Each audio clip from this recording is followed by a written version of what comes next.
Bhushan study channel point पर आपका स्वागत है। आज हम लोग देख रहे हैं आरआरबी एनटीपीसी का सेट नंबर 17। अभी तक मैंने 16 सेट करा दिया है। अगर आप नहीं देखे हैं तो उसका लिंक मैं वीडियो का डिस्क्रिप्शन और पिन में कमेंट में भी पिन कर दूंगा, तो आप वहां से जाकर के देख लीजिएगा, ठीक है। और आगे आने वाले 8 सेट के लिए चैनल को सब्सक्राइब कर लीजिएगा और बेल आइकन को दबा दीजिएगा, जिससे वीडियो का नोटिफिकेशन आप तक पहुँचती रहेगी। आज का हम लोग सेट स्टार्ट करते हैं, ठीक है। पहले क्वेश्चन की तरफ बढ़ते हैं। पहला क्वेश्चन है, निम्नलिखित में से कौन एक काकोरी डकैती का सूत्रधार था। निम्न में से कौन एक काकोरी डकैती का सूत्रधार था। तो इसको देखते हैं। कावेरी ट्रेन डकैती 1925 में हुई थी, ठीक है, की योजना राम प्रसाद बिस्मिल और अशफाक उल्लाह खान ने बनाई थी। दोनों ने मिलकर के बनाई थी। किसने किसने? तो राम प्रसाद बिस्मिल और अशफाक उल्लाह खान ने बनाई थी, ठीक है। तो हमारा करेक्ट आंसर क्या हो जाएगा? ऑप्शन 3। इसको और देखते हैं। काकोरी कांड पर अंतिम फैसला जुलाई 1927 में सुनाया गया था। अदालत ने सबूतों के अभाव में लगभग 15 लोगों को छोड़ दिया था और जिन्हें मौत की सजा सुनाई गई थी वे थे कौन कौन थे? तो राम प्रसाद बिस्मिल, अशफाक उल्लाह खान, ठाकुर रोशन सिंह और राजेंद्र लाहाड़ी, जिनको मौत की सजा सुनाई गई थी, ठीक है। अगले प्रश्न की तरफ बढ़ते हैं। अगला प्रश्न है, घरेलू मुद्रा के बाह्य मूल्य में कमी को क्या कहा जाता है? घरेलू मुद्रा के बाह्य मूल्य में कमी को क्या कहा जाता है? तो इसको मुद्रा का अवमूल्यन कहा जाता है। क्या कहा जाता है? मुद्रा का अवमूल्यन कहा जाता है। इसको देखते हैं। मुद्रा अवमूल्यन एक निश्चित विनिमय दर व्यवस्था के अंतर्गत किसी देश की मुद्रा की तुलना में अपने देश की मुद्रा को सस्ता कर देना अवमूल्यन कहलाता है, ठीक है। अगले प्रश्न की तरफ बढ़ते हैं। अगला प्रश्न नंबर है, 21वें राष्ट्रमंडल खेलों का आयोजन कहाँ हुआ था? दोस्तों, मैं इस सेट में सिर्फ जीके के क्वेश्चन कराऊंगा और जो मैथ और रीजनिंग का जो क्वेश्चन है मैं यहाँ पे डिस्कस नहीं कर पाऊंगा, अदरवाइज ये वीडियो काफी लंबी हो जाएगी, ठीक है। तो इसमें सिर्फ हम लोग जीके का क्वेश्चन देखने वाले हैं। तो बढ़ते हैं हम लोग क्वेश्चन की तरफ। क्वेश्चन क्या था? 21वें राष्ट्रमंडल खेलों का आयोजन कहाँ हुआ था? तो कहाँ हुआ था? गोल्ड कोस्ट में हुआ था, ठीक है। 21वां राष्ट्रमंडल खेल 2018 में ऑस्ट्रेलिया के गोल्ड कोस्ट सिटी में आयोजित किया गया था, ठीक है। ऑस्ट्रेलिया और इंग्लैंड के बाद भारत जो है 26 स्वर्ण, 20 रजत और 20 कांस्य पदक के साथ तीसरे स्थान पे था। तो यहाँ पे ये याद रख सकते हैं कि भारत कौन से नंबर पे था 21वें राष्ट्रमंडल खेल में? तो तीसरे स्थान पे था। कहाँ हुआ था? तो गोल्ड कोस्ट में हुआ था। अगले प्रश्न की तरफ बढ़ते हैं। अगला प्रश्न होने वाला है हमारा 9। बार्क मुंबई के संस्थापक निदेशक कौन थे? तो हमारा करेक्ट आंसर क्या हो जाएगा? होमी जहांगीर भाभा। कौन थे? होमी जहांगीर भाभा। इसको देखते हैं। होमी जहांगीर भाभा यानी बार्क के संस्थापक निदेशक थे, ठीक है। डॉक्टर भाभा ने 1945 में Tata institute of fundamental research TIFR की स्थापना की थी। उन्होंने भारतीय परमाणु कार्यक्रम के जनक के रूप में भी जाना जाता है। उन्हें भारतीय परमाणु कार्यक्रम के जनक के रूप में जाना जाता है, ठीक है। अगले प्रश्न की तरफ बढ़ते हैं। अगला प्रश्न है, निम्नलिखित में से कौन सा मलेरिया परजीवी है? निम्नलिखित में से कौन सा मलेरिया परजीवी है? हमारा करेक्ट आंसर क्या हो जाएगा? प्लाज्मोडियम। क्या हो जाएगा? प्लाज्मोडियम।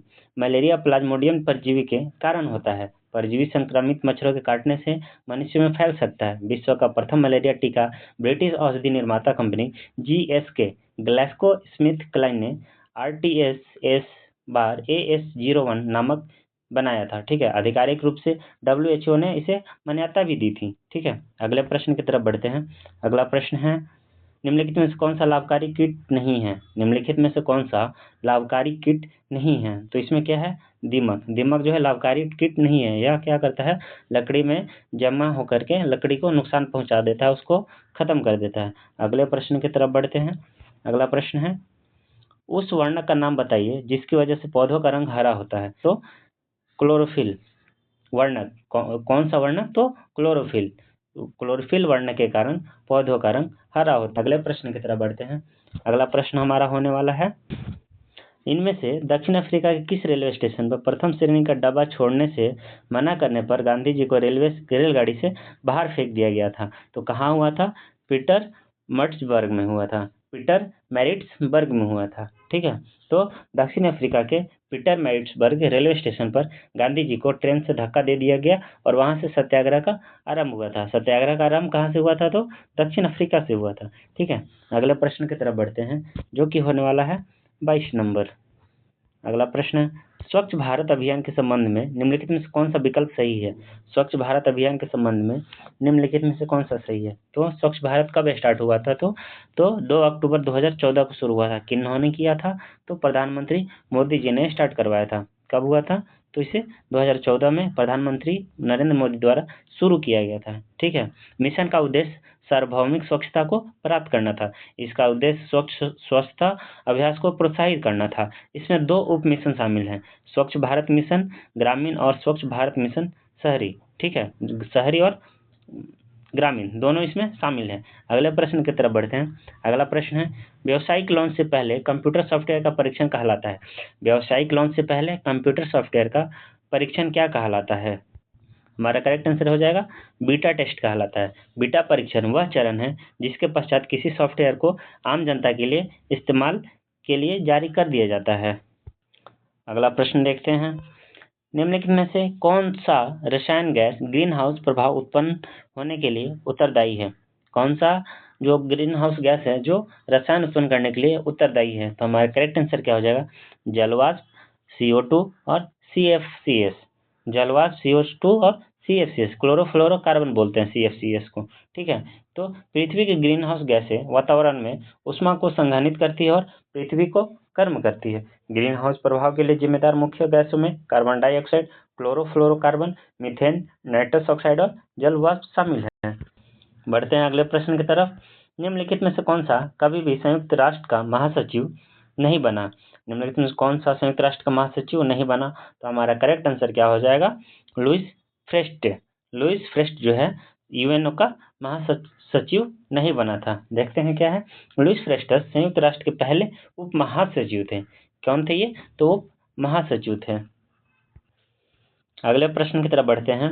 अगला प्रश्न है, भारत के लिए समुद्री मार्ग की खोज किसने की थी? भारत के लिए समुद्री मार्ग की खोज किसने की थी? तो वास्को डी गामा ने की थी।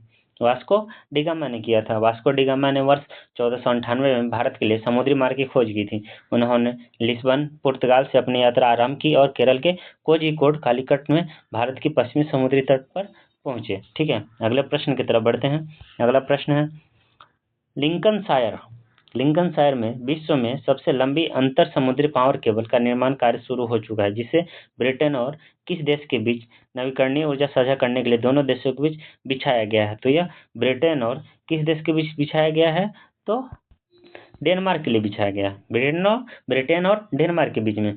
यूके के नेशनल ग्रिड और डेनमार्क की एनर्जेटिक ने विश्व के सबसे लंबी सबसी पावर केबल पर कार्य आरंभ कर दिया है। वाइकिंग लिंक परियोजना एक 475 मील लंबी यानी 765 किलोमीटर केबल लिंकनशायर में बनाई जा रही है। यह दोनों देशों के बीच हरित ऊर्जा साझा करने के लिए यूके और डेनमार्क के बीच चलेगा। ठीक है, अगले प्रश्न की तरफ बढ़ते हैं। अगला प्रश्न है, दंड प्रक्रिया संहिता CRPC की कौन सी धारा कार्यपालिका मजिस्ट्रेट को किसी स्थान पर 4 से अधिक लोगों को एकत्र होने को निषिद्ध करने की शक्ति प्रदान करती है? तो इसका क्या करेक्ट आंसर क्या हो जाएगा? आर्टिकल 144, धारा 144। देखते हैं, CRPC की धारा 144 संबंधित क्षेत्र में 4 या अधिक लोगों को एकत्रित होने पर रोक लगाती है। इस धारा के तहत आदेश के अनुसार जनता की आवाजाही नहीं होगी और सभी शिक्षण संस्थान भी बंद रहेंगे। इसके अतिरिक्त इस आदेश के संचालन की अवधि के दौरान किसी भी प्रकार की जनसभा या रैलियां करने पर पूर्ण रोक रहेगी। गैर कानूनी सभा को भंग करने में कानून प्रवर्तन एजेंसियों को बाधित करना एक दंडनीय अपराध माना जाता है। ठीक है, तो अगले प्रश्न की तरफ बढ़ते हैं। अगला प्रश्न होने वाला है, निम्नलिखित में से कौन सा देश विश्व बैंक समूह का सदस्य नहीं है? निम्नलिखित में से कौन सा देश विश्व बैंक समूह का सदस्य नहीं है? तो कौन सा है? क्यूबा नहीं है। क्यूबा विश्व बैंक का चार्टर सदस्य देश था, लेकिन नवंबर 1960 में यह संगठन से अलग हो गया। संयुक्त राष्ट्र के 5 सदस्य देश जो विश्व बैंकों के सदस्य नहीं है वे है अंडोरा, क्यूबा, लिechtenstein, मोनाको और उत्तर कोरिया। ठीक है, बढ़ते हैं हम लोग अगले प्रश्न की तरफ। अगला प्रश्न होने वाला है, निम्नलिखित में से कौन सा ऑपरेटिंग सिस्टम नहीं है? निम्नलिखित में से कौन सा ऑपरेटिंग सिस्टम नहीं होने वाला है? तो माइक्रोसॉफ्ट ऑफिस। कौन सा? Microsoft office. दोस्तों, वीडियो अगर आपको अच्छी लगती है तो सब्सक्राइब कर लीजिएगा और बेल आइकन को भी दबा दीजिएगा, जिससे आगे आने वाली वीडियो की नोटिफिकेशन आप तक आसानी से पहुंचती रहेगी। ठीक है, तो बढ़ते हम लोग अपने अगले प्रश्न की तरफ। अगला प्रश्न होने वाला है, निम्नलिखित में से किस देश की भूभागीय क्षेत्रफल सर्वाधिक है? निम्नलिखित में से किस देश का भूभागीय क्षेत्रफल सर्वाधिक है? तो हमारा करेक्ट आंसर क्या हो जाएगा? कनाडा। कनाडा का जो भूभागीय क्षेत्रफल है वो सबसे ज़्यादा है। रूस सबसे बड़ा देश है जिसका कुल क्षेत्रफल लगभग 17 मिलियन वर्ग किलोमीटर है। क्षेत्रफल के दृष्टिकोण से कनाडा विश्व का दूसरा सबसे बड़ा देश है। इसका क्षेत्रफल 99,84,670 वर्ग किलोमीटर है। चीन तीसरा सबसे बड़ा देश है। ब्राजील विश्व का 5वां सबसे बड़ा देश है। ऑस्ट्रेलिया छठा सबसे बड़ा देश है और भारत 7वें नंबर पे आता है। ठीक है, अगले प्रश्न की तरफ बढ़ते हैं। अगला प्रश्न होने वाला है, हाल ही में भारत के रक्षा मंत्री ने डैश पर सोवियत संघ की विजय की 75वीं वर्षगांठ के अवसर पर मॉस्को रूस में आयोजित विजय दिवस की परेड में शिरकत की थी। तो यह कहाँ हुआ था? जर्मनी में हुआ था। कहाँ हुआ था? जर्मनी। विजय दिवस को 1945 में नाजी जर्मन के आत्मसमर्पण की याद में मनाया जाता है।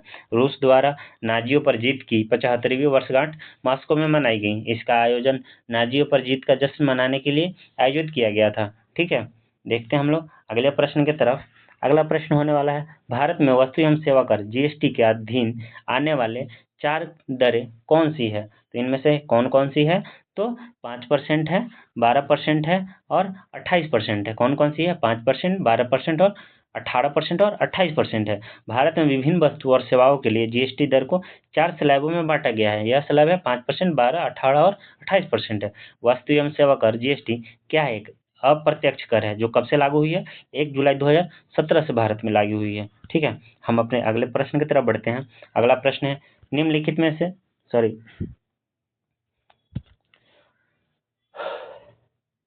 2019 में इनमें से कौन सा देश सोने का सबसे बड़ा उत्पादक था? 2019 में इनमें से कौन सा देश सोने का सबसे बड़ा उत्पादक था? हमारा करेक्ट आंसर क्या हो जाएगा? चीन। 2019 में सोना जो उत्पादन में चीन सबसे बड़ा देश था। ठीक है, चीन विश्व का सबसे बड़ा स्वर्ण उत्पादक देश है। 2020 में चीन की खानों में अनुमानित 380 मीट्रिक टन सोने का उत्पादन किया गया। 2019 में चीन वैश्विक वादान उत्पादन के 11% के लिए जिम्मेदार उत्पादक देश में शीर्ष पर रहा था। ठीक है, हम अपने अगले प्रश्न की तरफ बढ़ते हैं। अगला प्रश्न होने वाला है, पक्सिनिया ग्रैमिनीस कवक से डैश होता है? पैक्सिनिया ग्रैमिनीस किस कवक के कारण से होता है? तो इसका करेक्ट आंसर क्या हो जाएगा? गेहूं में ब्लैक रस्ट। गेहूं में ब्लैक रस्ट। देखते हैं, स्टेमस रस्ट जिसे ब्लैक रस्ट के रूप में भी जाना जाता है, पक्सिनिया ग्रैमिनीस कवक के कारण होता है। यह गेहूं और अन्य फलों को संक्रमित करता है। यह ज्यादातर सर्दियों में गेहूं को संक्रमित करता है। संक्रमण से उपज में 20% तक की हानि हो जाती है। ठीक है, बढ़ते हैं अगले प्रश्न की तरफ। अगला प्रश्न है, राष्ट्रीय राजमार्ग के बारे में निम्नलिखित में से कौन सा कथन सही नहीं है?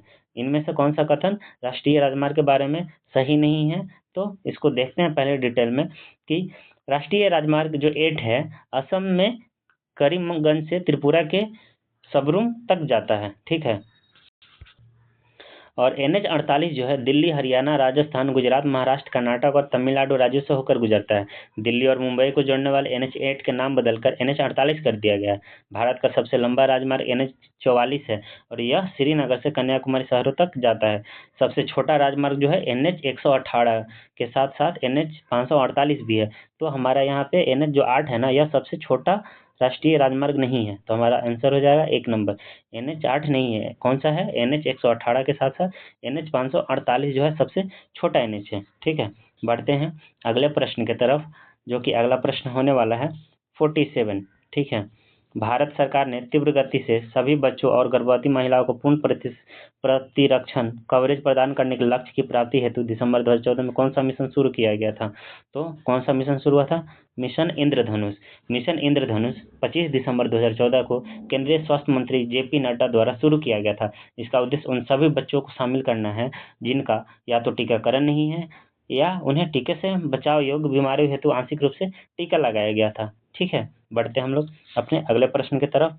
अगला प्रश्न होने वाला है, भारतीय संविधान कब लागू हुआ था? भारतीय संविधान कब लागू हुआ था? तो जिसको डिटेल में देखते हैं। भारत के संविधान को 26 नवंबर 1949 को संविधान सभा द्वारा अपनाया गया था। यह 26 जनवरी 1950 को लागू कर दिया गया था। कब किया गया था? 26 जनवरी 1950 को लागू किया गया था। ठीक है, बढ़ते हैं अगले प्रश्न की तरफ। अगला प्रश्न है, हैदराबाद का अंतिम निजाम शासक कौन था? हैदराबाद का अंतिम निजाम शासक कौन था? तो करेक्ट आंसर क्या हो जाएगा? मीर उस्मान अली खान। कौन थे? मीर उस्मान अली खान। मीर उस्मान अली खान हैदराबाद के अंतिम निजाम थे। 1911 में अपने पिता की मृत्यु के बाद उन्होंने हैदराबाद के निजाम के रूप में शासन किया था। वे 1911 से 1948 तक हैदराबाद साम्राज्य के निजाम रहे थे। ठीक है, बढ़ते हैं अपने अगले प्रश्न की तरफ। अगला प्रश्न देखते हैं।